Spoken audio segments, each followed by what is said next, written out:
Welcome to the Danny Clinkscale Reasonably Irreverent podcast. Insightful and witty commentary, probing interviews, and detours from the beaten path.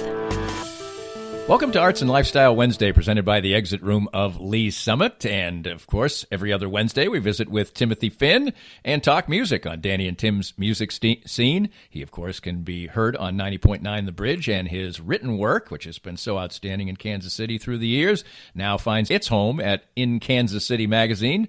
And a great online product, great magazine-type format as well, a beautifully put-together magazine. And he also writes for 90.9 The Bridge's website. So we get to talk about a wide variety of things, and certainly at this holiday season, we're going to touch on things like holiday music and whether in the vein of popular music, it really is a great genre. I tend to think maybe not, but I'll ask him about that. And of course, we always look at the shows that have been, and this time around, a year in review look at some of the artists from Kansas City who have made their mark across the country in 2019. And also, as usual, a look ahead to some of the great shows, including Wynton Marsalis coming to town and performing at the Midland Theater and giving you a dose of holiday jazz. Lots to talk about and lots of genres across the board, as we always have it with Tim Finn on Danny and Tim's music scene at the Reasonably Irreverent podcast. And we get rolling next. Looking for a truly unique escape from your normal entertainment or corporate team-building regimen? Stay tuned for an exclusive offer only for Reasonably Irreverent listeners. I'm excited to tell you about an extraordinary destination, the Exit Room, located in the heart of beautiful downtown Lee's Summit. The Exit Room is a distinctive entertainment option that offers a cool alternative to the normal couples night out, family get-togethers, and corporate team-building events. The Exit Room is a one-of-a-kind boutique escape room catering to special occasions and corporate team-building events and is unmatched in the Kansas City metro. With 5 individually designed and varied escape room adventures, your party or employees can unplug from their electronic world, interact with one another, match wits, and ultimately escape the humdrum of the ordinary. The Exit Room adventures cross decades and centuries and create fascinating fun. I know the owners well. They are local folks, their staff is warm and friendly, their lobby is inviting and beautiful, and their adventures are award-winning. Check online. There are over 1,000 reviews, and note that they are a rare 5-star ranked business. Visit their website and Facebook page, and any of my listeners who books online at theexitroomkc.com using the promo code Clinkscale19 gets 10% off any ticket purchase. The Exit Room in Lee's Summit. Unplug, interact, and escape. Sumner One is the company to make your office maximize efficiency. Their family of companies make up one of the largest independent dealers of office technology in the Midwest. They are proud to bring the best service and technology to top companies across the region. Sumner One can help your organization run more smoothly than ever. Sumner One printers, copiers, MFPs, managed print services, document management, infrastructure design, IT services, disaster recovery, and business continuity. Welcome to the one place where everything works. For more information, call Carl Little at 913-752-2256. Are you thinking of starting a new business? Does your current business feel stuck? Or are you just trying to grow what you already have? Running a business is a lot of work, and it takes the right team to make it all happen. If you're looking to grow your business, call my friends Ben and Greg over at Fuego Consulting. They put together a company that can help you reach your business goals. Whether you're looking to get online, build a social media strategy, or rebrand your business, they can help. Call Fuego at 816-663-9695 or visit them online at fuegoconsulting.com. Fuego Consulting. Let's grow your business together. If you'd like to join these and other great sponsors and market your business to a growing and engaged audience, contact us at danny@dannyclinkscale.com. Look forward to hearing from you. Tim, happy post-Thanksgiving. How was your holiday? It was just how I like it, really. Chill, laid back, no drama, nothing. What's standard question of the holiday season or Thanksgiving season? What's your favorite side dish on Thanksgiving or favorite treat? Nothing better than mashed potatoes and gravy for me. Simple mashed potatoes and gravy. There you go. I could eat all of them. Let's talk a little bit about holiday music. First of all, just in general, not in the rock and roll vein or pop music vein. Do you like holiday music? It depends on what it is. Vince Guaraldi's Charlie Brown Christmas is probably my favorite holiday record. Yeah, that's a great record. Of all time, because the special is so good. I mean, I watched that so many times growing up, and then renewed that ritual with my kids. So that's my favorite. I like some of the rock versions, of holiday songs. We just watched part of Home Alone 2 the other night, and of course that is a lot of holiday music, but they featured the Tom Petty and Heartbreakers doing Christmas All Over Again, which made me go back and find that, and that's on a pretty good record of those. What was that series? It's Christmas. It's a spinoff from Do They Know It's Christmas, I think. Right. So they did 3 or 4 of those, and those were good. Right. I think in general, I love Christmas music, actually. I've told this story before. I've written about it. When I was a daily runner, that would mean I ran on Christmas. And when I ran on Christmas, nothing but Christmas songs would go through my head, as I was running. And I ran for a long time, maybe upwards of an hour. So that was just kind of a weird phenomenon that would happen. But you mentioned Tom Petty. In general, though, I would tend to say that it's pretty slim going for rock and roll Christmas songs. People try it, but a lot of them, I don't think it's not too good. A lot of it's forced. A lot of it's overdone. My favorites are, growing up, we went to midnight mass every year, and so the Christmas hymns, the traditional hymns, I like most of those. We had this. My dad bought this record. It was a choir that sang all of those. It was the theme was Little Drummer Boy, but it had O Holy Night and Silent Night, and that was really well done. It was kind of like the Mormon Tabernacle Choir, but it wasn't them. It was a different choir, very orchestral. So, and my brother found a copy of it somewhere and made burnt CDs for all of us kids to play it. This was at least 10 years ago. But so that's the kind of stuff I'm faithful to. Otherwise, and yeah, it's I don't seek it out. I know there are stations that start playing it after Halloween, which is way too early and too much for me. I agree with that. And I will say also that to me, there are precious few truly good original Christmas songs, I think. The Pretenders, to me, did a really good one. John Lennon. Beach Boys, Little Saint Nick, they do just about everything well, so that was good. But John Lennon's song is well known. I'm not a big fan of it necessarily, but it's not a powerful genre, I wouldn't say. Would you? Well, I think you have to have a really original idea, right, and one that sets you apart from everyone else's attempt. The Pogues did one with Kirsty MacColl. Fairy Tale of New York, it's called, but it's about Christmas. And it's kind of a lament, but it's also pretty sweet. And that's one that stands out for me, is that they wrote it as a song that has a Christmas element. They didn't set out to write a Christmas ballad or a Christmas song. So that one works. That's an example of one I think that works. Yeah, Bare Naked Ladies and Sarah McLachlan, that's a pretty good song. But when I can think of 3 or 4, and that's about it. John Lennon. Yeah. Yes, that's a famous one, as I said. I'm not the biggest fan of it. Emerson, Lake and Palmer, I think, did one, I believe, that was well known.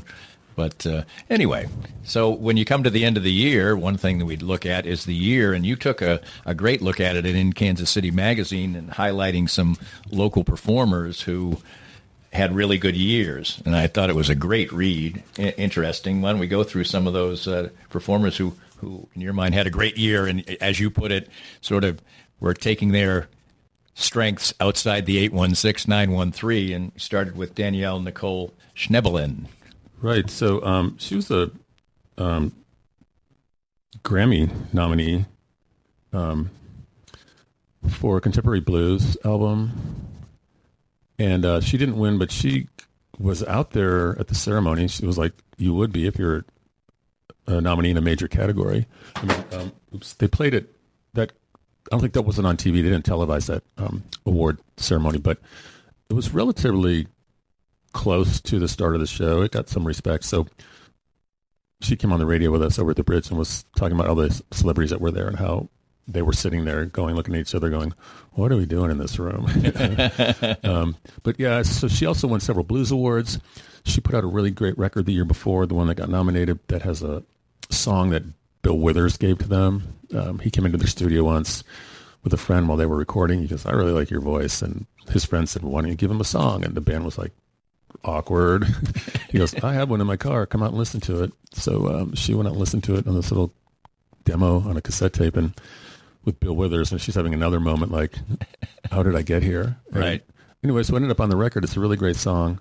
So yeah, she's a standout. She has really worked really hard to get where she is, and she deserves it. She's a really great songwriter and a great vocalist.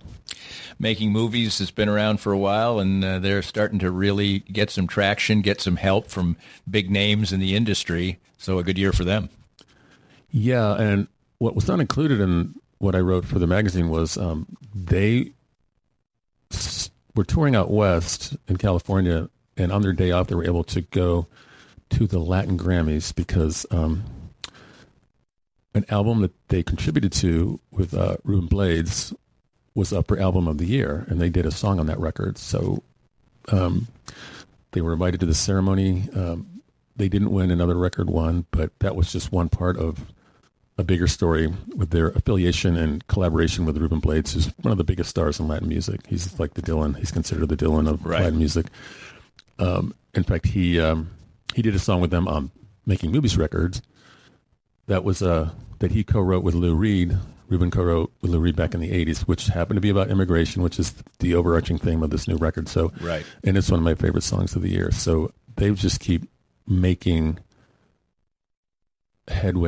more headway, getting more momentum. They spent a day last month, or a few days last month in Mexico City. They were open for him in Mexico City, which is huge. So right. They have just steadily been picking up momentum, and I followed them since before they were into Latin rock. They were just a different kind of a Radiohead-inspired alt-rock band, and they are just gangbusters now. I'm really proud of them. Yeah, to have an evolution sort of back towards your roots in a circular fashion right. is something I think to be proud of. Well, they went through. I went through several lineup changes. It was Enrique Chi and his brother Diego have been in the band all the time, but they ended up now with Juan Carlos Sharon and his brother. I can't remember his brother's name. Sorry. And so it's two sets of brothers. Right. The Chis are Panamanian and the Sharons are Mexican. So it just really filled out their mission, which was to, using rock as their basis, incorporate traditional and otherwise Latin music, and it really works really well. They're a fantastic live band. Samantha Fish has been a fixture of Kansas City music fans. I think I've referred to her fans as sort of evangelical about her. She certainly now is with a new record label, getting a lot more publicity from that and support, and great reviews of not only her presence, her songwriting, but her playing. Her guitar playing. Yeah. And her live shows, too. Really, she checks all the boxes. Yes, Samantha's one that I started to hear about probably, back in like 2009 or 10.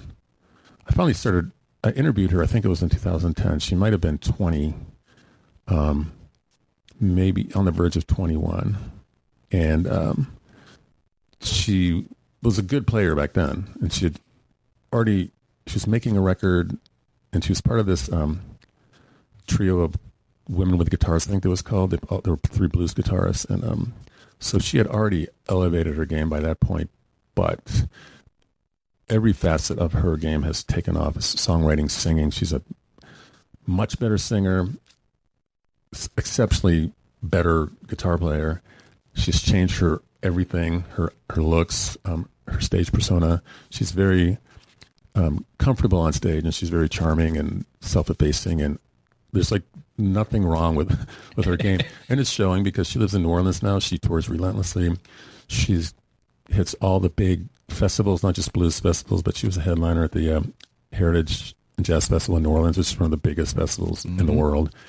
And her shows, I looked at the paper in New Orleans, and in the recommendation. Her shows, headlining shows, recommended, but also her after the festival show, because the festival shuts down about 7, so there's a lot of music going on afterwards. And she was handpicked by a couple of writers as don't miss. So she's making huge gains here. And you're talking about her evangelical fans; they're from all over the world. Like, right. It's in the UK, she's beloved over there.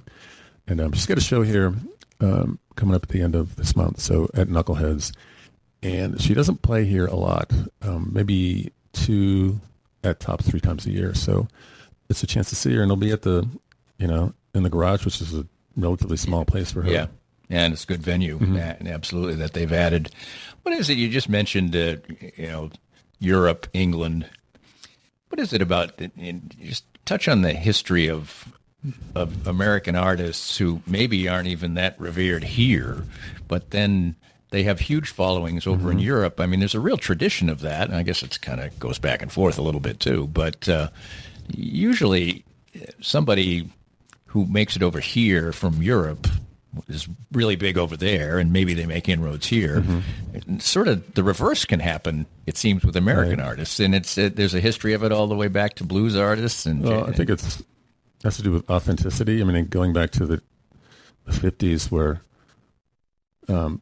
British teenagers longed to hear, the Beatles included, the music that was coming out of America, especially from Black America, the traditional bluesmen, and then Chuck Berry and Little Richard and all that early transition from blues to rock. I mean, it was huge over there, and to be an American doing it was, I think, seen as more authentic than the bands over there picking it up and mimicking it. And I think that still goes on. So I have a lot of friends who are in bands, especially the like Americana, alternative country, rootsy stuff. When they go over there, it's they many of them typically do better than they do over here, even Kansas City. So I think that has something to do with sort of the novelty of it. I know when I see bands coming over here from Britain, depending on what they're doing, if they're doing like, what the bands from like Manchester were doing in the 90s, like the Stone Roses, bands that come from there, they come over here with the same cachet. Like they're British and doing British music. It feels a little more real or genuine. But, so I think that's part of it. Right. And I think with Sam, it's just, there aren't many women anywhere doing what she's doing. Right. Like I said, as a musician, as a songwriter, as a singer, and a entertainer, performer. One more artist that you highlighted was Calvin Arsinia, and he was featured on World Cafe on NPR at the end of last year, and he sort of carried that momentum over into this year. Right. So Calvin is, all the years I've been doing this job and covering local music, is, he's like, lots of people are unique, but he's uniquer than almost anybody. He's a tall guy, like 6'7", 6'8", really handsome guy, angelic in his presence. He's got this voice that is almost operatic. He plays the harp, and he composes these songs that are they're hard to define. They're like 5 or 6 genres in one, but they don't sound messy or chaotic or forced. And he's very thematic, and his live shows, I can't even explain them to you. You just have to go see one, because what he does with costumes and decor and stage production, it's and you see this like at the record bar, he doesn't care where he is. It's not going to be a guy up there with a harp just singing. It's going to be, you're just going to get involved, hypersensory, like ears, eyes, even nose, like they'll somehow change the aromas in the room. It's so if you can see him anytime, I recommend it. It may not, you may listen to music and go, I don't know if I like that, but you will love the show. And I adore him. He's really, as great as he is, he's also as humble. Does the holiday season, does the show slow down, so people to feel like it's a kind of a too busy time maybe to get as good an audience as they might ordinarily? Also, yeah, I think just the whole industry shuts down. There aren't as many bands out there because they think people are traveling. You're not going to get Right. And you're not going to fill the Midtown unless you're, I don't know, Coldplay or Green Day or, Right. Sting. But none of those tours, acts that big don't tour, and it can start in, third week in December and go through the middle of January where it's just really slim pickings. Tim Finn from In Kansas City Magazine, and of course he referenced his appearances on 90.9 of The Bridge, Thursdays at 4 o'clock, and you also do some work for their website, and you'll be doing a year-ender for them too, right? Correct, yeah. Well, good. Also, this week I'll be on a day earlier because they go into Pledge Week on Thursday, but I'll also be on then, so I'll be on there twice this week. There you go. More of Tim, that's what we like, and more of Tim coming up next, right here. More of Danny's Reasonably Irreverent podcast after this. We're here with Joe Spiker, the president of Easton Roofing. And Joe, you worked for other companies in the construction industry. What inspired you to start your own company in Easton Roofing? Well, Danny, when you are working for somebody else, you oftentimes don't get to see the project through from beginning to end, and you don't get the final control over the customer experience. And I wanted to build a place where people can come and get work done on their house and not have to worry about being treated the wrong way and get a good customer service experience start to finish. The company slogan is Where Integrity Matters. Why is that so particularly important to you? Well, for us, what that means is treating each other with respect at work, treating our clients with respect, and making the right choice, especially when no one's looking. So when you're presented all the time as a contractor with choices that have to be made, are you going to make more money on this if you cut a corner? And we just wanted to make a place and a slogan that said to our people and to whoever is our customer, we're not going to do that. We're going to make the right choice regardless of profit. Easton Roofing, where integrity matters. There's no need to get a case of the Mondays every week, not during football season anyway. Hey, this is Matt Llewellyn from the 23rd Street Brewery, and we are the place for Monday Night Football. Food and drink specials every week, and all new televisions always at 23rd Street Brewery. The hardest thing about Mondays now will be getting through the workday, although waking up on Tuesdays might be a little bit tough. But remember, watch all the Chiefs games, NFL games, every game at the 23rd Street Brewery.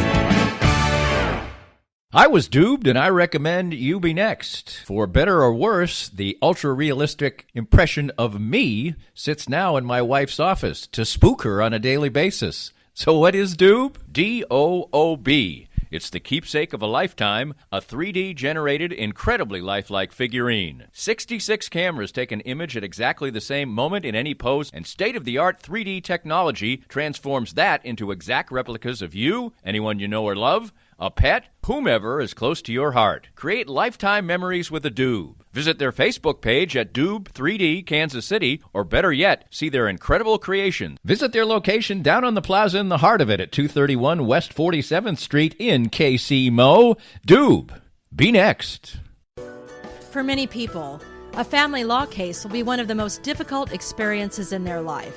The law firm of Kenneth McRae will help you through it. Personal and effective help from Ken in concert with you will develop a unique strategy for your unique case. As Ken always says, divorce can be civil law, not civil war. Licensed in Kansas? Visit McRaeLawOffice.com or call 913-972-4765. Welcome back to Danny and Tim's Music Scene on Arts and Lifestyle Wednesday at the Danny Clinkscale Reasonably Irreverent podcast. Let's talk about some of the shows. We talked about the show slowing down. Well, not quite yet, and we still have some good stuff coming up. And Michael Martin Murphey goes to the Uptown. That's tonight, so you don't have too much time to prepare for that. So, of course, best known for the iconic and wildly overplayed at the time, Wildfire, but an excellent song, and he's gone on to have a widely respected career as a cowboy musician, as he would put it. Right. He found a niche, and he's ridden it for like a horse for a long time. Yeah, that Wildfire was a huge hit. And then that other song he did, What's Forever For, was another one that got played a lot when I was growing up. But he's really different, and he is kind of a historian in the genre of cowboy music, which, like I said, is a pretty slim cult, but obviously he's got a pretty good audience because he's put out like 33 albums. Right. Right. And some of them have been cowboy Christmas albums. So, and I listened to some of it. It's good stuff. He has a lot of friends in the business. He just did an album a couple years ago dedicated to the music of Austin or something like that. Yeah, clearly respected. Willie Nelson, Lyle Lovett, Steve Earle, Jerry Jeff Walker. It's like a who's who of Austin music. Mm-hmm. So yeah, he's got friends like that. And I don't know if 2 hours of music like that is for me, but it's for some. It's for some, and he's very respectable. I mean, he's gonna put his heart into it. And, right. Yeah. And tomorrow at the Arvest Bank at the Midland Jazz Center at Lincoln Center Orchestra with Wynton Marsalis. My wife wanted to pull the trigger on this, decided not to. I'm kind of disappointed we didn't do it. We replaced it with another show. We went once upon a time. Let me think. I'm trying to think of when it was. Early 2000s, saw the Count Basie Orchestra in Chicago. And it was it was at the holiday season, and it was the coolest show, one of the coolest shows I've ever seen. There were musicians who actually had played with Count Basie. There are guys up there who were 85 years old, and then there were younger guys too. And Wynton Marsalis, a fantastic musician, and it seems like the Marsalis family is well-grounded, and he seems well-grounded in this. You noted that he just played in the orchestra itself, not out front at parts of the show. He does. He is the master of ceremonies. He introduces songs and people and chats a little bit, but he's just part of the orchestra. And the only other time I saw him was the night that the Kauffman Center opened. It was the first show there, and he played there. And that impressed me as much as anything was his how he talked with the audience, how he talked with the musicians on stage. He was not, I'm the guy, he's just one of many great musicians on stage and just humble. And so I guess I'm not surprised that, because I saw a picture of one of the shows, he's just like a guy in back, Right. If you didn't know he was part of the band, you wouldn't know it was him. But I think he was wearing a Santa Claus hat, so he stood out that way. But yeah, I've seen some clips of this concert, and I'm going to go. I'll be there for sure. They do a wide variety of Christmas music, and there's some of it's instrumental, but they have vocalists. So there's some couple of really good singers are part of the act. So I don't go to many Christmas shows, but this is a little different. I was going to say, it seems like jazz would lend itself to expanding a Christmas song, that it's just not standard. If you're going to sing it or you're going to play a rock version of it, you might make little twists on it or whatever. But with the improvisational aspects of jazz, I think it lends itself to maybe a really enjoyable show, even if you don't necessarily love Christmas music. Right. And they're obviously a real swinging band, so it's not going to be really down tempo or dour. But and also I think I read it's not really long, so if the thought of like 2 hours of jazz is a little daunting, I think it's more like 90 minutes. And last I looked, there were tickets started at like $25, so it could be a good deal. Yeah, that sounds like a good deal. And that's one of the things we talk about when we talk about the shows that are at Knuckleheads, and we'll talk about another one here in a second. That's the thing that's great. I mean, big shows now are really super expensive. And for these shows, a lot of times for $15, $20, $25, you're getting fantastic musical entertainment. Right. In the Midland, granted, I've been to a couple of shows where the sound hasn't been good, but I think 90% of the time the sound is good to excellent. So no matter where you are. So, yeah, I'm looking forward to it. Like I said, I've only seen him once. I know he's not going to be a big part of the show, but if he's part of it, that this is going to be good. It's going to be well organized, and the performances are going to be great. I'll be looking forward to talking with you about that. Also tomorrow at Knuckleheads, the Cube Sisters, 3 fiddle-playing Texas girls, and they have a couple other people in the band, and play their version of Texas Swing, which to me is rollicking and fun music. Right, and like I said, they call it progressive Western swing. They throw in some various styles of Western, like jazz influence, or various styles of swing, jazz influence, and Western influence, and some country music, and what they call really Texas style fiddling. Their harmonies are impeccable because they're siblings, which I think always elevates the performance. There's something just about when 2 brothers are her three sisters are singing together. It seems a little notch better than otherwise. They've probably sung together far more than anybody else ever possibly could. Yeah. So yeah, and this is I kind of picked this off the Knuckleheads calendar for one reason, because what we were talking about, there wasn't a lot to choose from, and just reading about them intrigued me, and I watched some videos, and it's really good. Look them up. It might entice you into going. Absolutely, and if this will help out, they're attractive ladies as well. It's the sisters, and a couple handsome guys behind them. So it's a good look all around. Yes, we've got that part covered. Also at Knuckleheads on Friday, Anthony Gomes. He's from St. Louis, or he's from Canada, but lives in St. Louis now, and he's got sort of a meat and potatoes style of playing, and highly respected. Right. I mean, he's he has his own twist, but it's also based on a lot of familiar stuff. Delta blues. Some of his heroes were Buddy Guy, Albert Collins, lots of Texas style blues. But he gives it enough of his own flair that it doesn't sound like you're listening to someone just mimic their heroes. So it's not, like I said, it's not something I would want to spend 3 hours listening to. But if that appeals to you, he also has a little Jimi Hendrix flair in him too. And but if you're someone who admires a guitar slinger, I'm pretty sure you'll like this show. I think that is a challenge in blues. I know people who are real blues aficionados probably don't care, but to me, there's a challenge there to not make it repetitive or monotonous to the non-super aficionado. Right. Or people who like a variety of music. This is part of it. Well, going back to Samantha Fish, I remember talking to her early in her first record, and she was identified as a blues artist, but in one of our early interviews, she said, "I'm not doing that for the rest of my life. Like, I don't want to do it. It bores me too. It will always be an element of my music."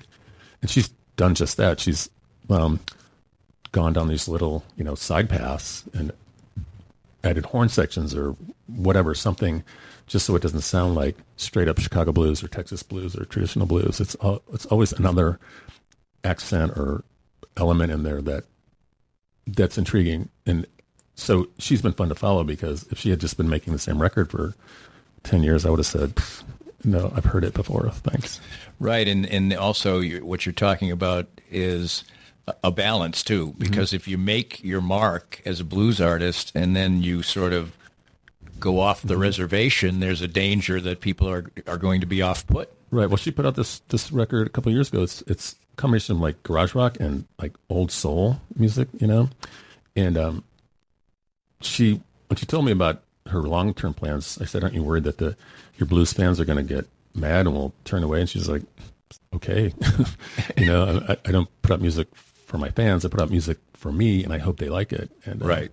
So I mean, I think that's the key to longevity, really. If you keep repeating yourself, people are going to lose interest. Absolutely, absolutely. Good way to wrap things up, Tim. We always appreciate your time. A double dose of Tim. He'll be raising money too, so call him up. Let him. Is there a prize if you raise? I don't know. It's you get a pat on the back, and already pat on the back. I get my show renewed. Maybe that's it. There you go, Tim. Thanks a lot for the time. Thanks, Danny.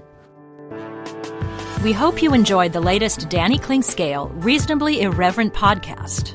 Come back soon for something fresh and new. This podcast was made possible by our great sponsors like the Exit Room of Lee's Summit. Come with friends, family, colleagues, or a team to tackle the challenges of this unique escape room.